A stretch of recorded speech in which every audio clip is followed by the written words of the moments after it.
I grew up in a house with an Intellivision console in it, and my grandfather had one, and we still have it. We still have the Intellivision console with all the games. Really? Yeah. It's probably worth a fortune now. Well, yeah, luckily my brother he's a gamer, right? So he kept all the games that we had as kids. Wow. So he has like Intellivision, Nintendo, all the way up to whatever Xbox, PlayStation is nowadays. But we have them all, and we have those IKEA shelves that people use to store records in. Like the 12 by 12 shelves, and every one of those blocks has a different game console in it with different games. Oh, that's brilliant. So he's not just a gamer; he's a collector as well. He collects the media. Yeah, he's as serious about games and magic cards as I am about music, I think. Games and what? Magic cards, did you say? Magic cards, yeah. It's a game where you... Magic the Gathering. Magic the Gathering. Yeah, right. Exactly. Okay. Yeah, Magic the Gathering. Yeah. So he keeps them in old pizza boxes, like unused pizza boxes, because I guess they're the right height and everything for the cards. And he has, I don't know, he's got at least, something like 40 or 50 pizza boxes full of Magic cards. At least.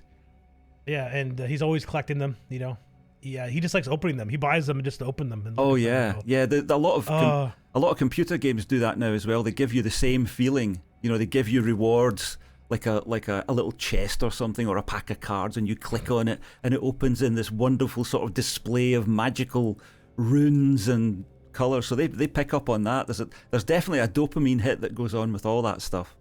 So I can quite understand how people could get obsessed, and it's such a beautiful hobby as well, because the cards themselves are beautiful things. They are, yeah. It's like record covers and stuff like that. Yeah, in a way it is. Yeah.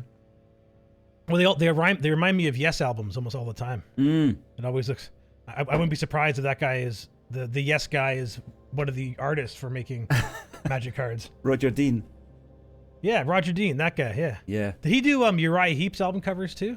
I think he did one. He did one for Uriah Heep, and he did a Dave Greenslade one, and he also did Octopus by Gentle Giant.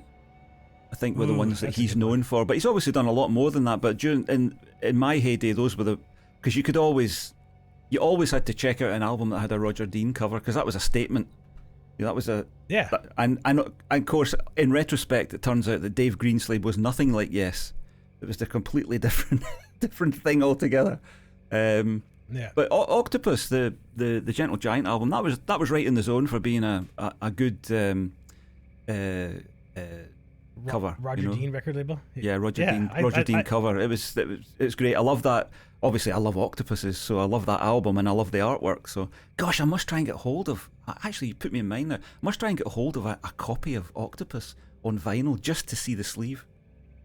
Especially if you get the Steve Wilson remix. I've got that on CD, which is absolutely brilliant. I don't think he's done. Did he do the whole album? I think there's a couple of tracks we're missing, which he remastered. I'm not sure. Yeah, I think he did Interview. Yeah, Interview. I listened to Interview. He's done Interview. He's done In a Glass House, I think, as well. He's done quite a few. Okay. But that guy must be making an absolute fortune off doing remasters and remixes for people. Well, He's been very smart with his money. I actually heard an interview recently where someone asked him, like, what's it like, being kind of like the guy on the outside, because he's like the king of prog rock, but he's got no bank account like anybody from Yes or Pink Floyd would have, right? But I guess he says that no, he's very well off financially. Like he could stop making money today and be fine for the rest of his life. So he's obviously got millions by the sounds of it, and a lot of it's through his residual record sales. He says, like, his old Porcupine Tree albums sell better now than they did 20 years ago. Yeah. Because people, his fans are collectors. He targets the right kind of people, I think, or whatever it is. His music, lands in the ears of people that like to support artists, So he's lucky that way. He's got a good online presence as well. If you want to buy Porcupine Tree albums or Stephen Wilson albums, you can go to his shop, and you're buying them from him essentially. He has other artists on there, but you are buying them from him. And then he gets money from people that pay him to do the remixes. So that must be quite a great thing as well. I'm sure. Yeah. So like he produced Thick as a Brick Part 2 as well. Not just mixed it, but he was actually the producer in the studio. Oh, the sort of follow-up. Oh, I've not heard that. I've not heard that. No, me either. I have it on 5.1 because I wanted to hear the Steve Wilson mix, but I haven't right, listened to it yet. Right. I'm terrified because Thick as a Brick Part 1 is such an amazing album. I have a hard time imagining a follow-up being anywhere close Yeah, to I worth don't listening think to, I've got any Jethro Tull stuff. It's another one that kind of, they didn't exactly pass me by because they were everywhere. They were such a, Ian Anderson was such a visual guy. You know, he played the flute standing on one leg, and he had the mad staring eyes and the hair. He was just so visual that he kept popping up on Old Grey Whistle Test, and every show you ever saw that was running anything about prog rock would have Ian Anderson on, and he's got that wonderful voice as well, but his speaking voice, he speaks very well. So they would always have him on, so Jethro Tull were everywhere, and I kind of resented them for that, you know? Why are they not interviewing Gentle Giant? So I kind of lost touch with them very, very early on, but their stuff is great. And the one album I did have was Stormwatch, which I quite enjoyed. I've been back to listen to it recently. I didn't enjoy it as much, but yeah, stuff like Thick as a Brick and Minstrel in the Gallery and all that kind of stuff. I must go on a wee Jethro Tull jaunt and see what I can find. In fact, I'm going to write it down. His album Songs from the Wood, I think, is one of those hidden gems that doesn't get talked about enough, but it stands out in his catalog too. Like, it didn't sound like anything else from Jethro Tull before that. A lot of Ian Anderson's solo stuff resembles it in years past, but I think songs from the Wood, not to like inside of, if I were to compare it to my own albums, I'd compare it to like the Vitamin D record I made, the synthy happy kind of album. You know, it's really? kind of, you know, Songs from the Wood is like this. It's a folk album, right? And it's, you know, so it's, you know, Jethro Tull is full of folk music, but they really lean into the folk on this album, where it sounds like they're just making music around a campfire rather than in a studio. You know, which is, you know, so I think it's a really good album. I bought it one time, or got it for free. I think I might have got it for free. It was one of those times where someone is just giving away their records, and they know you like music, so they give you the music. Yeah, you know, and that was one of my best hauls. I think was that haul. Someone gave me about 60 records, and it was full of Jethro Tull and Dave Brubeck, and I remember there was lots of Chick Corea and John McLaughlin in there, and all sorts of stuff I never really spent time listening to. But that Jethro Tull record even looked stupid, I thought. Like, the album cover was hilarious. I thought I would never buy this album, you know. But is that the one that's glad is that the one that's, I can't remember, is that like a sort of picture of them in the woods?